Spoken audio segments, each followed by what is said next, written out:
जनतेसाठी कुणाशी भेटणारा आपला चॅनल सत्यमुख। माननीय श्री सतेज पाटील सो अध्यक्ष कोल्हापूर जिल्हा काँग्रेस कमिटी यांच्या संमतीने व महाराष्ट्र प्रदेश काँग्रेस पक्षाचे सरचिटणीस माननीय श्री शशांकजी बावचकर व इचलकरंजी शहर काँग्रेस कमिटीचे अध्यक्ष माननीय श्री संजय कांबळे यांच्या मान्यतेने श्री पवन विलासराव शिंदे यांची चंदूर कबनूर तारदाळ खोतवाडी व कोरोची ग्रामीण राष्ट्रीय काँग्रेस पक्षाचे अध्यक्षपदी निवड करण्यात आली।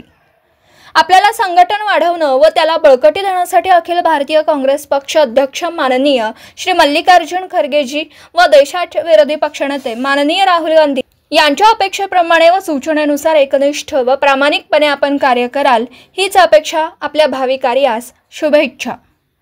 सत्यमुख प्रतिनिधी राहुल भोळे, इचलकरंजी।